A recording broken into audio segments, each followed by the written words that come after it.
Good afternoon. I believe that was the 11th session with the Msgr.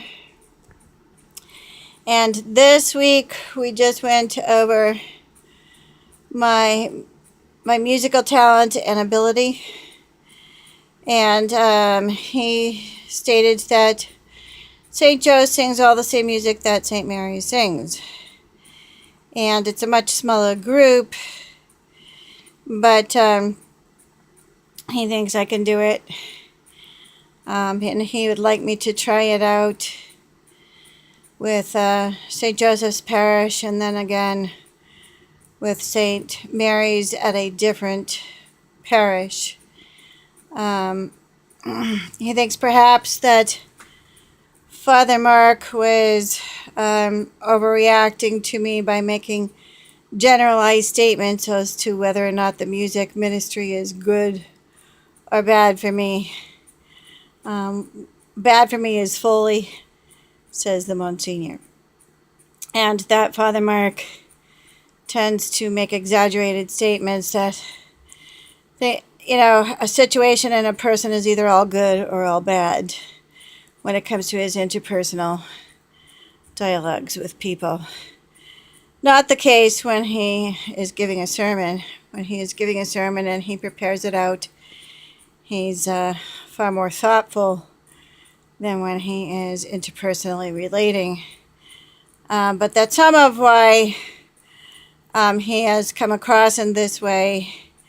And this was actually my suggestion that the Msgr agrees with, is that the wound is still fresh. He lost a very talented music director.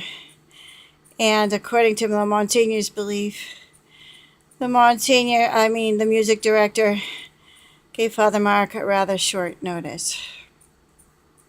I didn't get that impression, but that's the impression that the Msgr has. And so the Msgr recommends the music directors, Ian and also Terry. He also says that Margaret, a music director that I've had before, very often comes to substitute. But she's one of the music directors for whom I wore the stinky slippers one day. Yeah, and I guess that's probably why the choir was so concerned, as Father Mark stated. I didn't need a bath. I had just gotten out of the sudsy shower and into some nice warm stinky slippers for the substitute music director, Margaret, whom I used to have on a regular basis. And so she'll be subbing also at St. Joseph's, because she usually does from time to time, probably more often than she does at St. Mary's. And so anyways, we went over my musical ability, and he was impressed. The Msgr thinks that the music ministry is very much suited to me, and that I seem to really be enjoying myself in the video musically. I also reassured him and showed him a copy of the letter that I sent to Father Mark, that I have sung for 3 Protestant churches successfully in a concert, and that was right across the street from St. Mary's. And also I continue to sing twice a year for the Protestant church that introduced me to those other 2 Protestant churches that we joined. So anyways,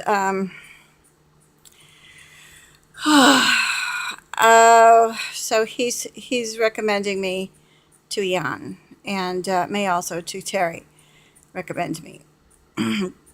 So if I audition for Terry, I may or may not join him this year. I told Jan that I may join him toward the end of January. Ian was disappointed because he wanted me sooner. And I think could be a cool thing, as I told Terry this, but he didn't take, and I told the Monsignor this, and we'll see if Eon takes that. That perhaps I could do what I'm doing with the Protestant Church, and that would be rehearsing every week with them, and then just join them on special occasions, and that would protect me from the church gossip fiends from attacking me in reputation. You never know when that could happen. I mean, gosh, I was up at a choir loft at St. Mary's. So you know, under Father Mark, and so you would think that I wouldn't have been attacked in reputation because I was hiding way up in a choir loft, but something went wrong. Something went down on my reputation, whether it was family members associating with choir members of mine as old cronies, or it could have happened at either of the St. Mary parishes. And it could still. But at one of the St. Mary parishes, we'll be up at a choir loft and never in the eyes of the public.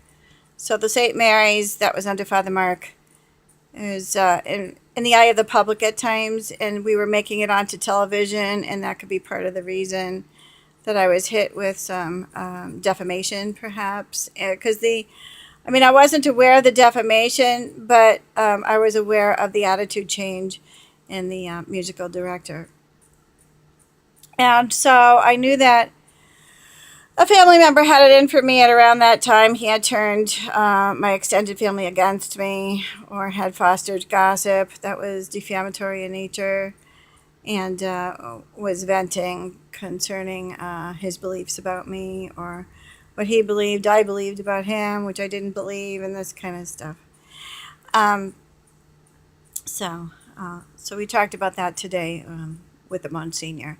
And he was very supportive, and, stated that Father Mark tends to be black and white when it comes to interpersonal relationships. And I thought, well, because I was so head over heels about his sermons, I think that probably he's black and white, when it comes to his interpersonal relationships, and not so much when he thinks things through. So there isn't a whole lot of interpersonal relationships at all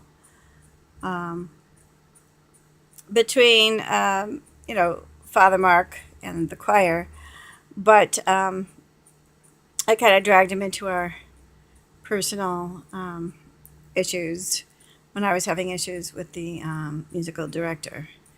And so now I am ousted from St. Mary's Choir, but I wasn't initially ousted. I was lamenting over my decision to walk away on the eve of Christmas one year, and so I kind of was trying to, bare my soul concerning the matter, and I guess that was considered a bad thing to do. Of course, the Monsignor feels differently, and so, anyways, church gossip. Where was I? Walking away on Christmas Eve and lamenting over it. I had, looked for some Catholic music to upload onto the internet. To upload onto Facebook from the internet, and came across all these end times ideas, and also, to my shock, I came across the reports of abuses on human rights abuses. I was just completely devastated to come across the ITCCS, which eventually evolved into QAnon. And the thing that it evolved into in between ITCCS and QAnon has turned into a dirty word. So I'm not going to even say that. So anyways, people know how to decode it, and I therefore will not. All right, so there was ITCCS, which evolved into QAnon.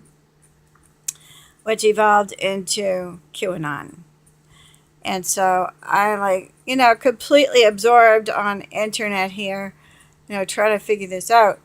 And so I couldn't do it by myself anymore. And so I started talking to the Msgr. And so today is my 11th session. And let me see what today's date is, the 6th. So we are halfway between, we are at the halfway point to 9/11. Let's hope I may continue in the corral and also in my Protestant support system. I mean, those are a whole lot of nice people in the Protestant choir. They probably are the nicer people. I mean, I don't want to have to categorize people, but maybe that's the case.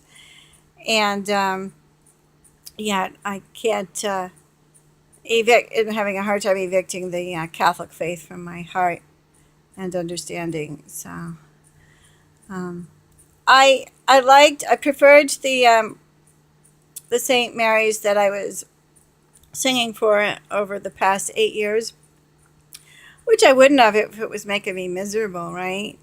So I at the time that I walked away, I had enough of being randomly assaulted verbally, and so this certainly, of course, is not direction, and it wasn't deserved. So I was gaslit, to believe things about myself that were not true. And he gave a very short notice and decided to move on. And so Father Mark is upset with the situation. It's a fresh wound for him, and I should have been sensitive to that before asking him if I could return or to even think about it. So likely his departure is over his situation with me and with someone else, too, from what I hear, who has been ousted. I wasn't ousted. I chose on my own to walk away. And so anyhow, sounds like the walkaway movement, right? And when I spoke about the walkaway movement, which is, from Democrat to Republican, I had, for my own taste, included the Catholic Church into that, which is what QAnon also does. However, you also have to be careful of Protestant churches. So when I say that I prefer the old St. Mary's that I attended, it's probably because I knew the clergy. I mean, I don't know them inside now, but I have a better, I know the Monsignor by now, or I think I do, you know what I mean? But I just, I'm pretty sure I know the Monsignor. I feel like I know Father Mark. I feel like I know the guest priests that would circulate in through the St. Mary's of old. But my situation with St. Joseph's Parish is that, well, I only know the Monsignor, and I don't know some of these other guest priests that he has coming. The other thing is that they hold Mass twice a day on Sundays, which probably means that I'll be singing twice a day. It gets to be a lot. So, I mean, like I said, I think it would be really cool if I could rehearse with them on a regular basis. And then maybe they could use me on special occasions. But I know Terry wouldn't go for that. And I'm hoping Ian will. Certainly Myrna goes for that. Myrna allows for that.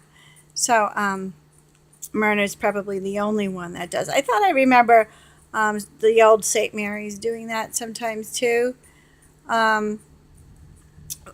for special occasions.